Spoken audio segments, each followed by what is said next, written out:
지난 시간에 바울의 제2차 청문회도 미결로 끝나는 이런 내용을 우리가 보았습니다.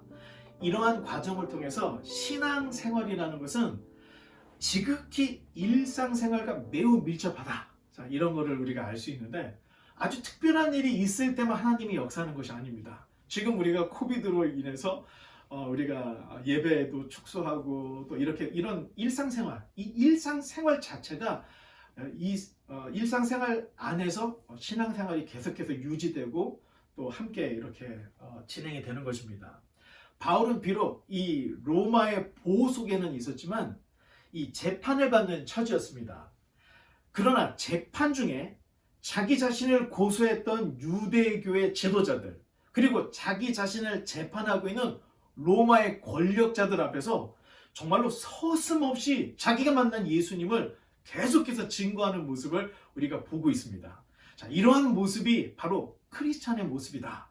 우리 이런 것들을 발견해야 합니다. 오늘 본문에서 총독 벨릭스는 바울이 전하는 그리스도 예수 믿는 도를 듣고도 싶었고 또 바울에게 뇌물을 받고도 싶은 이렇게 두 개의 마음이 교차하는 이런 모습을 우리가 볼 수 있는데 우리가 지난 시간에 24장을 다 못 읽었습니다. 그래서 24장 24절로 26절의 말씀을 우리 한번 한 목소리로 조용히 천천히 한번 읽어보겠습니다. 시작! 수일 후에 벨릭스가 그 안에 유대 여자 두루실라와 함께 와서 바울을 불러 그리스도 예수 믿는 도를 듣거늘 바울이 의와 절제와 장차오는 심판을 강론하니 벨릭스가 두려워하여 대답하되 지금은 가라 내가 틈이 있으면 너를 부르리라 하고 동시에 또 바울에게서 돈을 받을까 바라는 고로 더 자주 불러 같이 이야기하더라. 아멘. 감사합니다. 이 총독 벨릭스가 누구인가? 어떻게 보면 중요하지 않은 일일 수도 있습니다. 그런데 여러분 벨릭스가 어떤 사람인지를 알면 지금 읽는 사도행전 24, 25, 26, 27, 28 이렇게 흐름을 잘 우리가 정리해서 볼 수 있고 어떤 사건이 어떻게 아주 심도 있게 일어나고 있는지를 더 명확하게 볼 수 있습니다. 이 벨릭스는 글라우디오 황제 때 아주 출세했던 이 권력자였습니다. 벨릭스가 유대 총독에까지 오를 수 있었던 그 배경에는 벨릭스의 형, 이 팔라스의 지원 덕분에 이 벨릭스는 총독까지 이룰 수가 있었고 이 형, 벨릭스의 형 팔라스는 당시의 클라우디오 황제의 절친이었습니다. 참 아이러니한 것은 이 팔라스나 벨릭스 이 두 형제가 다 로마 시민권 출신이 아니라 노예 출신이라는 것입니다. 그도 그럴 것이 당시 로마 제국의 이 로마에는 사실은 로마 시민보다 노예들이 훨씬 많았다는 기록이 있습니다. 누가복음과 사도행전을 썼던 누가도 사실은 의사였다라고 이야기를 하고 있는데 그 의사였다는 말을 통해서 노예였구나 하는 걸 우리가 짐작할 수가 있습니다. 당시의 부자들은 자기 노예들에게 공부를 시켜서 자기 주치의 또 회계 공부를 해서 자기 회계 업무 또 공부를 잘하는 이런 노예들은 자기 자녀들의 가정교사 이런 이유로 썼기 때문에 의사였다 그러면 일단 노예 출신이었구나 우리 그냥 알 수가 있는 내용들입니다. 당시 능력 있는 노예들은 이처럼 열심히 충성 봉사를 하다 보면 이 주인이 자유를 줄 때가 있었습니다. 이렇게 자유를 얻은 이 노예들이 로마의 시민권을 얻고 나름대로 굉장히 성공을 하는 사례들이 있었는데 그 성공 사례가 우리가 지금 보고 있는 벨릭스 총독이 노예 출신에서 총독까지 이룬 이런 사람입니다. 자, 유대인 역사가 요세푸스에 의하면 벨릭스라는 이 사람을 매우 잔인한 인물이었다고 전해지고 있습니다. 이 벨릭스는 자신의 이 정적을 암살하기로 유명했던 이런 사람이었고 총독이 된 이후에는 엄청난 뇌물을 긁어 모았던 이런 사람이었다고 이 유대인 역사가 요세푸스가 우리에게 전해주고 있습니다. 나중에 벨릭스가 로마로 소환된 그 이유도 잔인한 폭정 그리고 뇌물수수 때문에 총독을 하다가 임기를 마치고 바로 로마로 소환이 되는 이런 일들이 있었습니다. 뿐만 아니라 벨릭스는 유명한 세교가였습니다. 오늘 본문에 나오는 벨릭스의 아내 두루실라는 사실 헤롯 아그리파 1세 사도행전 12장에 보면은 가이사랴에서 연설을 하다가 벌레에 먹혀서 죽은 헤롯 왕이 있었습니다. 그 사람을 헤롯 아그리파 1세라고 하는데 헤롯 아그리파 1세 막내딸이 바로 벨릭스의 아내 두루실라였습니다. 사도행전 이제 25장으로 건너가서 우리가 이제 계속 읽어보면 헤롯 아그리파가 또 등장을 합니다. 여기에 등장하는 헤롯 아그리파는 1세가 죽어서 깨어난 게 아니고 이제 본문에 나오는 헤롯 아그리파는 2세. 헤롯 아그리파 2세 이렇게 생각을 하면 됩니다. 그러면 두루실라는 아그리파 2세의 누이 동생이 되는데 오늘 여러분 이제 그림을 제가 아예 갖다 놨죠. 자, 보시면 헤롯 아그리파 1세는 사도행전 12장에서 벌레 먹어서 죽은 헤롯 왕이었고, 자, 그의 자녀들이 셋이 있었어요. 그런데 하나는 똑같은 이름의 헤롯 아그리파 2세였고, 그 다음에 버니게라는 딸, 그리고 두루실라, 이렇게 세 자녀가 있었습니다. 두루실라는 당시 그 상류 사회에서 굉장히 예쁜 얼굴이었던 것 같습니다. 그래서 매혹적인 미모로 유명했고 성격이 굉장히 발랄했던 사교성이 굉장히 많은 이런 헤롯 왕가의 공주였습니다. 두루실라는 이런 성격과 이런 외모 때문에 결혼을 일찍 했습니다. 그래서 수리아의 이 작은 왕국의 왕과 이미 결혼을 했던 여인이었습니다. 그럼에도 불구하고 이 두루실라에게 벨릭스가 빠져버렸습니다. 그래서 벨릭스가 이 두루실라를 이 수리아의 왕으로부터 뺏어서 자기 부인으로 만들어버리는 일들이 있었습니다. 벨릭스는 사도행전 13장에 마술사 시몬이 등장하죠. 마술사 시몬. 이 벨릭스가 마술사 시몬을 보내서 두루실라를 설득을 합니다. 이거는 성경에 없는 요세푸스가 우리에게 전해주는 이야기들을 여러분들에게 정리해서 전해드리는 것입니다. 결국 그 남편과 이혼을 하고 벨릭스에게 돌아와서 세 번째 부인이 됩니다. 두루실라가. 자, 이러한 그 가문적인 이렇게 유대 배경으로 인해서 두루실라는 유대교와 기독교 사이의 분쟁에 대해서 다른 어떤 사람보다도 잘 알고 있었습니다. 그래서 수감된 바울을 불러서 그리스도 예수 믿는 도에 대해서 벨릭스와 두루실라가 바울을 불러서 이렇게 특별히 강론을 듣는 이런 시간들도 사실은 두루실라가 유대인이었기 때문에 이런 이야기를 더 듣고 싶어 했어서 이런 만남이 있었구나, 이런 것들을 우리 배경을 볼 수가 있습니다. 또한 엄밀히 이 두루실라는 유대교도로서 율법을 어기고 이혼을 해서 결혼하면 안 되는 여자였습니다. 그런데 그럼에도 불구하고 이혼을 하고 벨릭스의 부인이 되었는데 부귀영화를 쫓아서 또 결혼을 했던 것입니다. 사실 그때 이 두루실라의 나이가 16살이었습니다.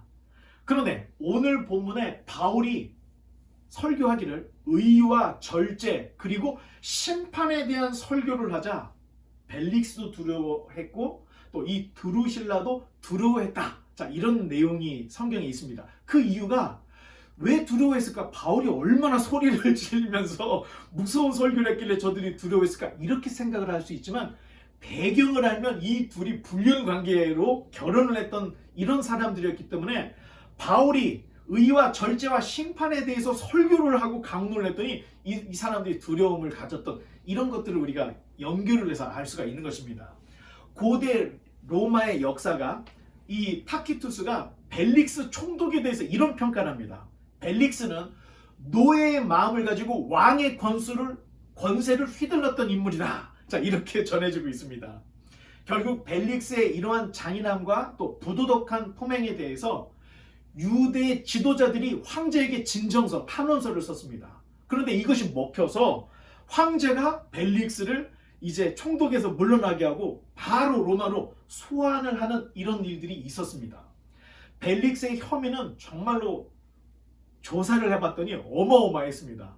심지어는 로마의 반란을 일으켰던 죄수들까지도 뇌물을 주면 풀어주는 일들을 저질렀던 것입니다. 사실 이 정도라면 아무리 총독이었다 하더라도 참수형이나 아니면 그 정치적인 감옥에 갔어야 되는데 이 팔라스의 구명 덕분에 감옥에 가지 않았고, 또 클라우디오 황제 이후에 네로가 황제가 됐는데 이 팔라스가 네로의 또 절친이 되어버렸습니다. 그래서 형의 도움으로 이 형부를 면하고 베수비오라는 지역으로 추방령을 당해서 거기에서 일생을 살고 끝내는 이 정도로 일이 다 마무리가 됐습니다. 이러한 배경은 왜 벨릭스가 임기를 끝내고 떠나는 그 마지막 순간까지 유대인들의 환심을 사기 위해서 바울을 석방하지 않고 이 재판을 질질 끌고 있었을까 하는 것들을 다 예상할 수 있게 하는데, 우리 27절을 한번 다 같이 한번 읽어보겠습니다. 시작. 이태가 지난 후 보르기오 베스도가 벨릭스의 소임을 이어받으니 벨릭스가 유대인의 마음을 얻고자 하여 바울을 구류하여 두니라. 자, 이태가 지난 후. 자, 이태라는 이 말이 2해, 2년을 의미합니다. 자, 우리가 영어로 성경을 보면 2 years 그냥 읽으면서 다 이해가 될 수 있는 내용인데, 아니 이 2해를 한자어로 이태 이렇게 이야기를 하니까 우리가 듣기에는 이틀 내지 한자 세대가 아닌 현대 우리 세대들이 볼 때는 이태가 무슨 말인지 모르고 그냥 넘어갑니다. 그런데 이태가 2 years, 2년입니다.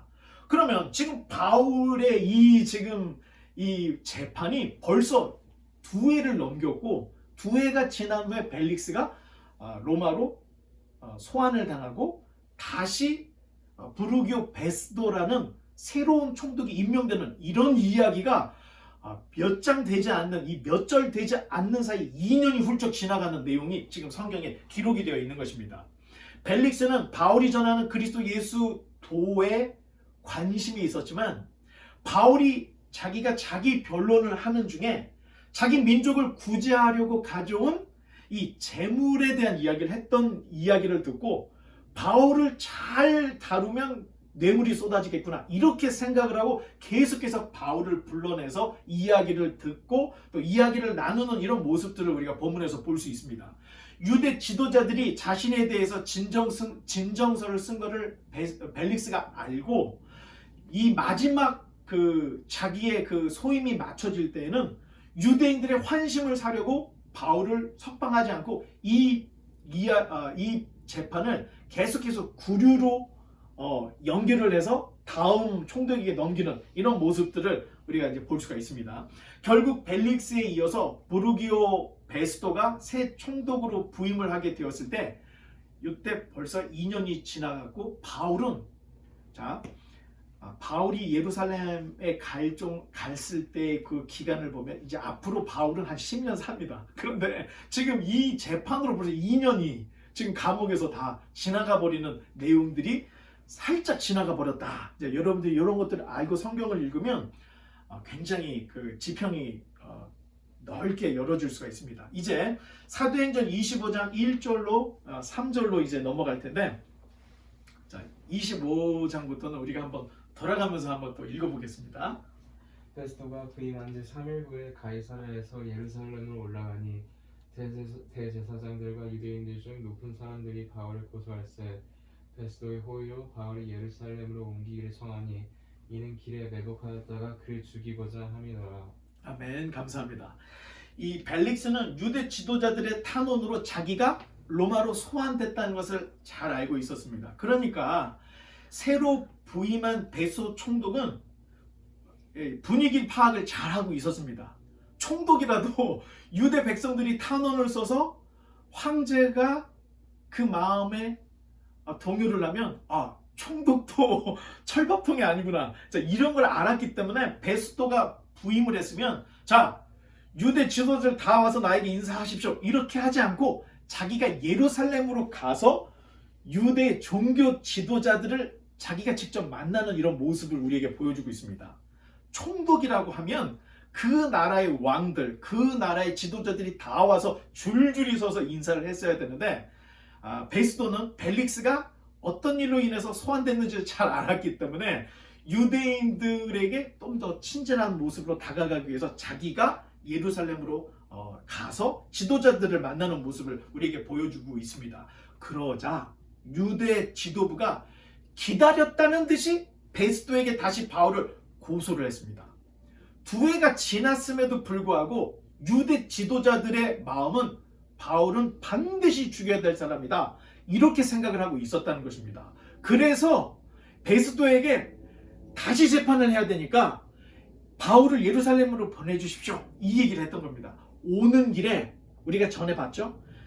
바울을 죽이기 전까지는 먹지도 마시지도 않겠다고 했던 40명의 자객이 있었다고 얘기했는데 그분들 2년 동안 어떻게 됐을지 예, 잘은 모르겠지만 그런 사람들이 계속 있었던 것입니다. 그래서 어떻게든 바울을 죽이려고 했던 시도들을 멈추지 않고 있다. 자, 이걸 볼 수 있습니다. 다음 4절로 5절의 말씀입니다.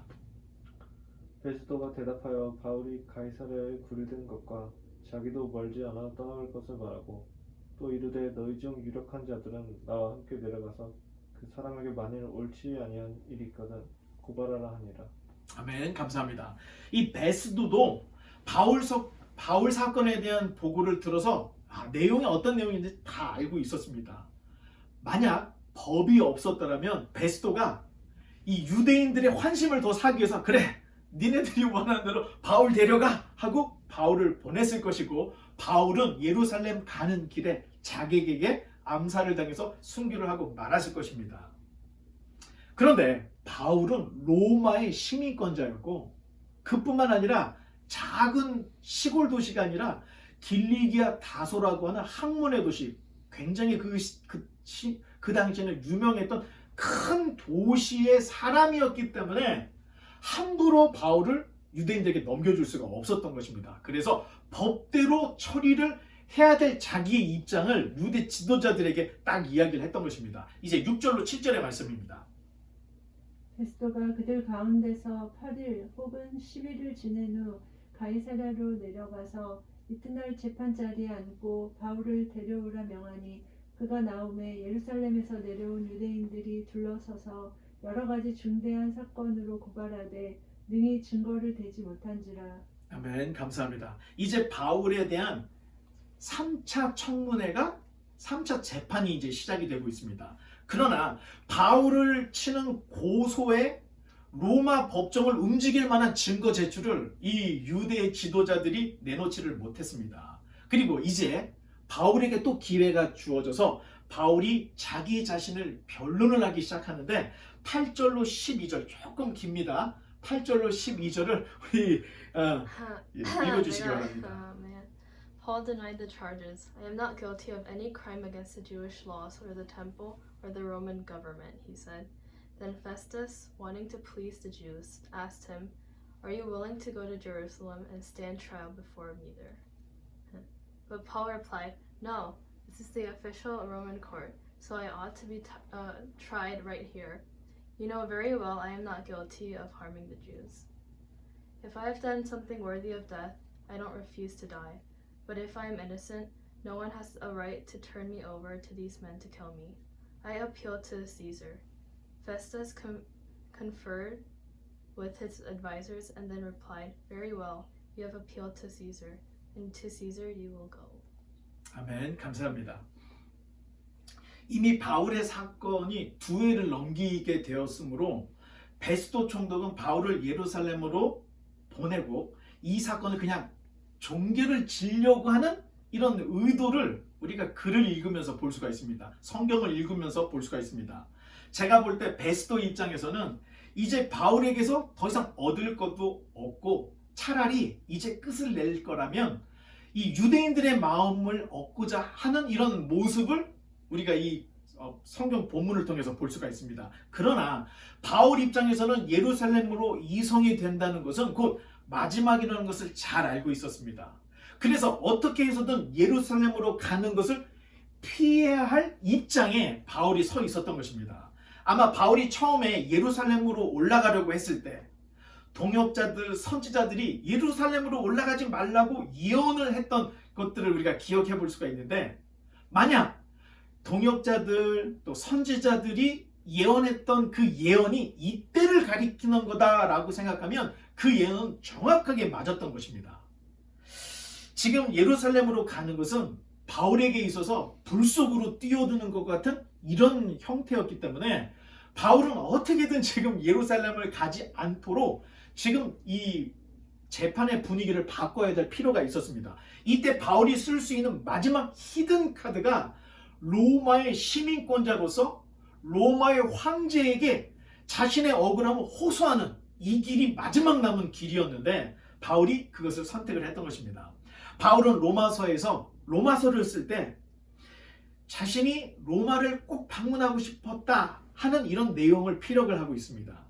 바울의 계획은 로마로 가서 로마에서 스페인, 그 당시의 세상 끝이었던 스페인까지 가서 복음을 전할 계획을 가지고 로마서에서 내가 로마에 가기를 원하고 너희들이 나를 스페인으로 보내줬으면 좋겠다, 이런 내용을 로마서에 쓰고 있는데, 지금의 바울의 모습은 아주 그 선교의 열정이 일어나서 아주 그냥 이 강력한 어떤 이 선교적인 사명으로 로마로 가는 것이 아니라 지금 재판을 받는 죄인의 입장으로서 억울함을 호소하는 이 황제에게 호소해서, 그래서 재판을 받기 위해서 이 로마로 가는 이런 이제 형국으로 이제 내용이 좀 바뀌고 있는데, 결국 우리가 사도행전 28장까지를 딱 읽어보면 바울은 죄수의 신분이었지만 결국 로마까지 가게 되고 거기에서부터 새로운 사역의 국면이 일어나는구나, 이제 시작되는구나. 자, 이런 것들을 우리가 볼 수가 있습니다.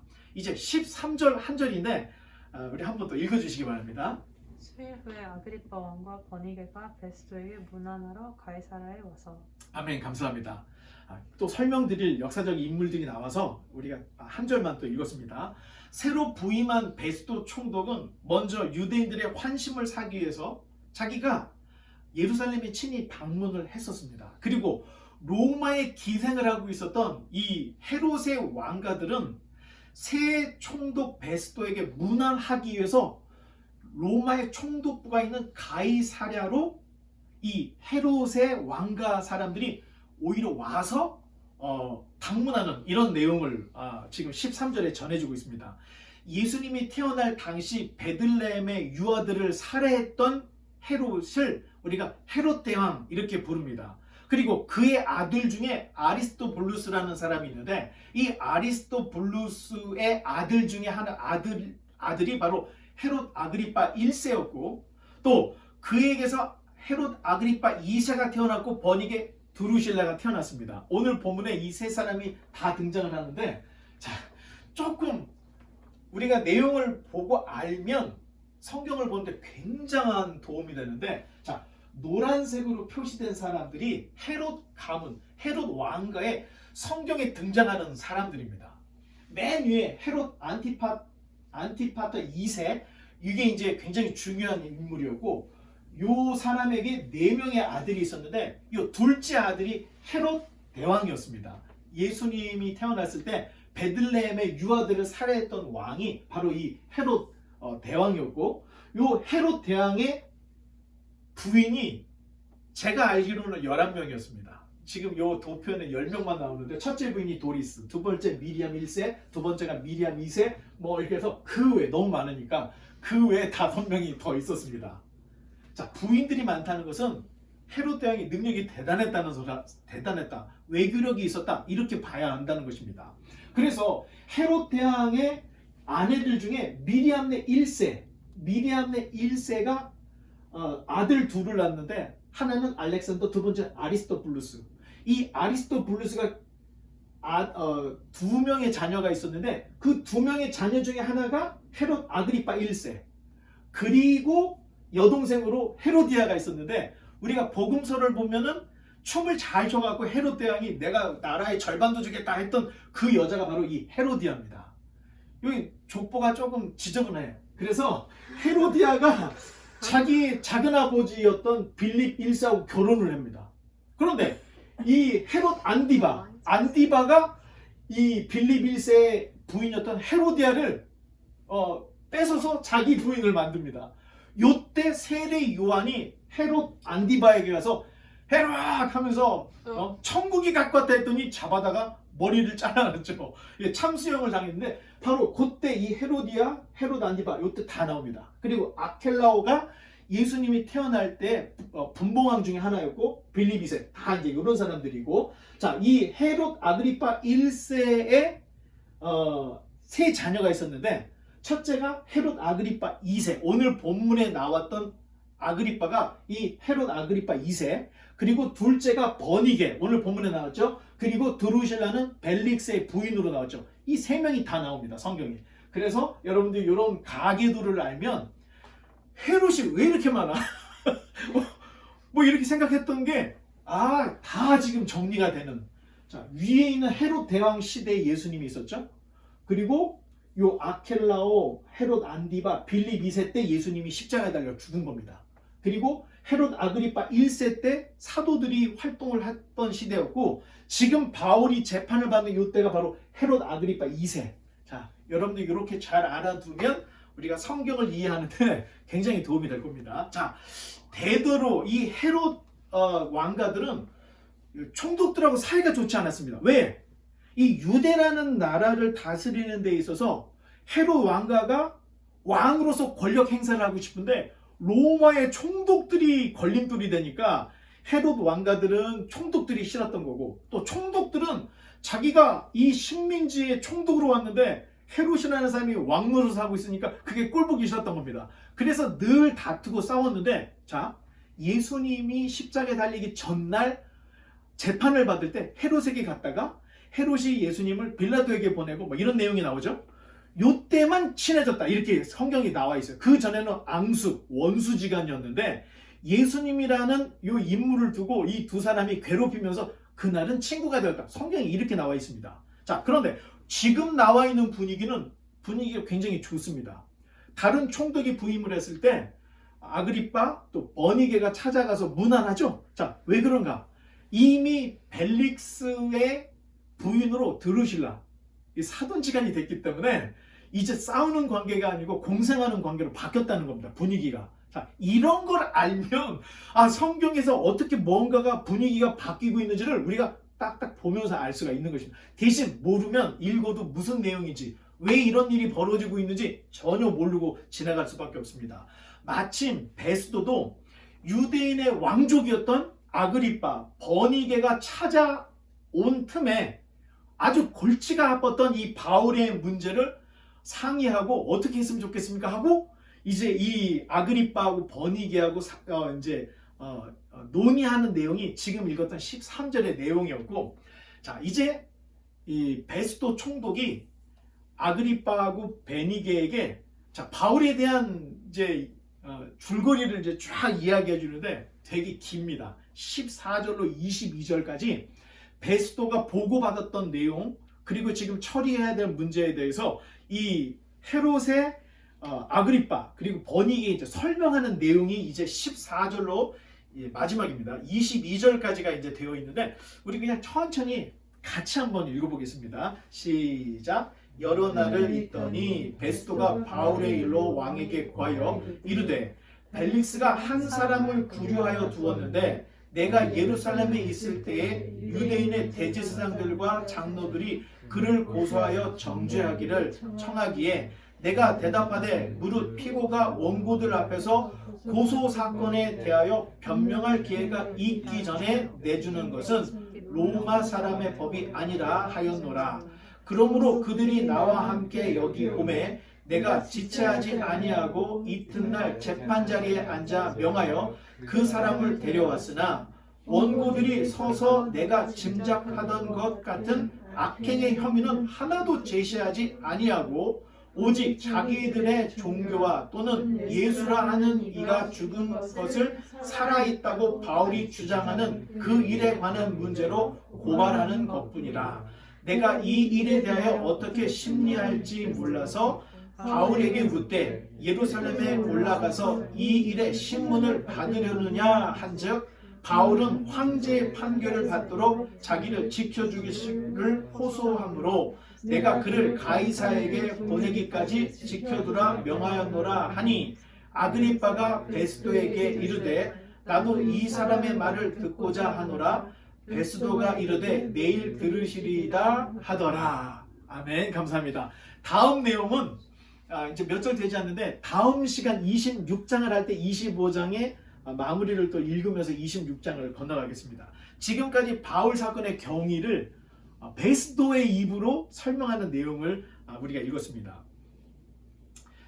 요즘 우리가 전염병 때문에 굉장히 자유롭지 못합니다. 그리고 또 이렇게 한 번씩 이렇게 모여서 예배드리는 요 시간, 그리고 또 하나님의 말씀인 성경을 듣는 요 시간, 제가 시간으로 봤을 때 한 30분, 40분 정도 되는데 저한테도 또 여러분들한테도 이 3, 40분의 시간이 예배 전체도 굉장히 중요하지만 성경을 보는 눈을 우리가 다시 한번 이렇게 보는 이 시간은 정말로 중요한 시간이다 이렇게 생각합니다. 그런데 이 소중한 시간에 바울 이야기, 그리고 그리스도 예수 믿는 복음, 또 성경을 보는 이 교리, 이렇게 정말로 중요한 내용을 말하기보다는 로마 이야기, 또 총독 이야기, 헤롯 가문의 이 난잡스러운 이야기, 이런 것들을 들을 때 어쩌면 여러분들에게 이 시간 너무 아깝다 이렇게 생각될 수도 있을 것 같은 생각이 듭니다. 그런데 여러분, 그렇지 않습니다. 이 시간에 여러분들이 오늘 들었던 이 역사적인 배경, 또 인문학적인 이런 배경들은 여러분들이 성경을 보는데 굉장한 도움을 줍니다. 이런 것들을 알고 여러분들이 성경을 읽으면 사실 목사가 없어도 교회가 이루어질 수도 있는 이런 내용들이 있습니다. 그 이유는 사실 성도님들이 목사에게 매달리는 것은 목사가 성경의 전문가라고 생각하기 때문에 여러분들이 교회에 더 나오는 것인데, 문제는 목사들이 여러분들에게 성경을 가리키지 않는다는 것입니다. 성경 한두 구절을 가지고 내가 하고 싶은 이야기, 내 관점, 우리 교회에 나갈 방향을 다 얘기하고 있기 때문에 정작 40분, 50분 설교를 듣지만 성경을 읽는데 도움이 되지 않는 내용들만 잔뜩 들고 돌아가는 이 현실을 우리가 알 수가 있습니다. 그러한 의미에서 지금 이 시간 여러분들에게 로마 총독에 대한 이야기, 로마 배경 이야기는 여러분들이 스스로가 성경을 읽고 성경을 통해서 하나님을 만나는 길을 열어주는 일이기 때문에 저는 이것이 어떠한 시간보다도 중요하다, 저는 이렇게 생각합니다. 성경이 인명, 지명, 사건에 대해서 이렇게 정확하게 기록을 하고 있는 이유는 성경이 신화가 아니기 때문에 성경의 인명, 지명, 사건들을 이렇게 정확하게 기술을 하고 우리에게 전해주고 있는 것입니다. 성경의 5분의 1이 인명, 지명, 이런 이야기들이 5분의 1을 차지하고 있습니다. 그 이야기는 성경은 우리 인간사의 문제를 해결하고 만들어낸 신화가 아니라는 것을 보여주기 위해서 성경은 계속해서 지명 이야기, 사람 이름 이야기를 계속해서 하고 있는 것입니다. 이해가 안 된 채 성경을 읽어보면 여러분, 이런 현상이 일어납니다. 이해가 안 되는 부분은 그냥 지나가고 우리에게 힘이 될 수 있는 성경 구절을 정말로 보이지 않을 정도로 계속해서 줄을 주고 암송해서 신앙이 편식 신앙으로 갈 수가 있다는 것입니다.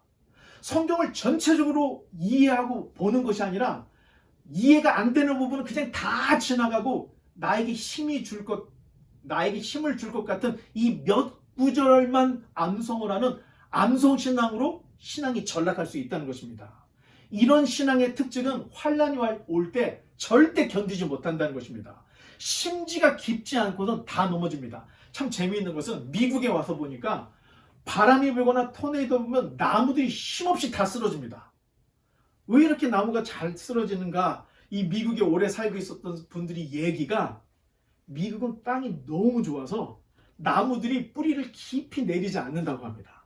그러니까 바람만 불면 자기 몸을 이기지 못하고 그냥 금방금방 다 쓰러지는 건데, 내가 좋아하는 성경 구절로 신앙생활하는 모습이 뿌리 없는 신앙, 뿌리 없는 나무와 똑같다는 것입니다.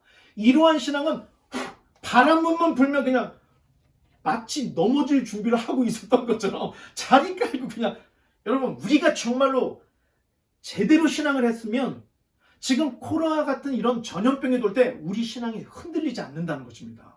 오히려 강화가 되고, 오히려 지금 이 시대에 이런 국면 속에서 어떻게 하면 신앙이 자라날 수 있을까? 다른 길을 선택해서 오히려 부흥을 하고 일어나야 되는데 힘없이 넘어지고, 정말 이해가 되지 않는 것은 백신도 안 맞고 예배도 안 드리고 뭘 하겠다는 건가? 차라리 백신 맞고 와서 예배 드리는 건 낫지, 자기 자신을 지킨다는 이유로 백신도 맞지 않고 예배도 드리지 않고 결국 교회들이 다 없어지면 어떻게 신앙생활을 하려고 하는지 저는 정말로 이해가 되지 않는 모습들이 너무나 많습니다. 여러분, 지금 이 어려운 시대에 더 많이 모여야 되는 것이 정상이라는 것입니다. 그런데 이렇게 되지 않고 교회들이 지금 통폐합되고 교회들이 없어지고 작은 교회는 연락 두절되고 실종된 교회들이 너무나 많이 일어나고 있습니다. 지금. 그래서 코로나 이후 포스트 코로나 시대의 기독교의 미래가 지금 앞이 보이지 않는 어려운 시대를 지금 우리가 살아가고 있습니다. 이렇게 여러분들에게 성경의 배경이 되는 인문학 이런 것들을 여러분들에게 말씀을 드리는 것은 여러분들의 신앙의 뿌리를 세워주기 위해서 계속해서 이런 이야기들을 여러분에게 전해주고 있는 것입니다. 지금 굉장히 어려워서 우리가 대면 예배보다는 비대면 예배를 많이 드리고 이런 환경이 계속해서 지금 한 2년 정도가 지금 돼가고 있는데, 제가 분석하기로는 좋은 점이 있고 나쁜 점이 있습니다. 나쁜 점은 작은 교회들이 다 넘어져서 교회가 활력을 잃어버리고 지금 기독교가 굉장히 위축된 이런 모습들은 굉장히 나쁜 면입니다. 그런데 여러분, 제가 말을 좀 조심해야 되는데 좋은 면이 조금은 있습니다. 조금은. 어떤 면에서 좋냐면, 제가 이 설교를 유튜브로 계속 올리면서 제가 계속 검색을 하는데 정말로 성경 강좌, 그리고 인문학, 그 다음에 과학, 그리고 역사, 이런 성경 기독교 강좌들이 굉장히 많이 지금 일어나고 있다는 것입니다. 오히려 신비주의자, 오히려 기복신앙, 오히려 관행적인 신앙을 강조했던 설교자들은 점점 줄어들고 있고, 오히려 성도들의 이 마인드를 깨울 수 있는 이런 강좌나 설교들이 지금 굉장히 많이 늘어나고 있다는 것입니다. 더 좋은 것은 이런 분들의 강좌의 조회수가 많이 넘고 2만이 넘고 계속해서 지금 늘어나고 있다는 것입니다. 어떻게 보면 기독교가 이 코로나로 인해서 굉장히 지금 공부가 되고 있고 굉장히 지금 이 개혁이 일어나고 있다, 이렇게도 볼 수가 있다는 것입니다. 포스트 코로나 이후로는 어쩌면 기복적이고 신비적이고 무당 같은 목사들은 서지 못할 이런 분위기로 바뀔 수 있다, 저는 이렇게도 확신합니다. 지금 젊은이들이 계속해서 교회를 나오지 않고 교회를 떠나가고 있는 이 어려운 환경 속에 저는 지금 계속해서 이 바이블 하우스에, 정말 이 가정교회 같은 작은 교회에서 여러분들을 바라보면서 소망을 갖습니다.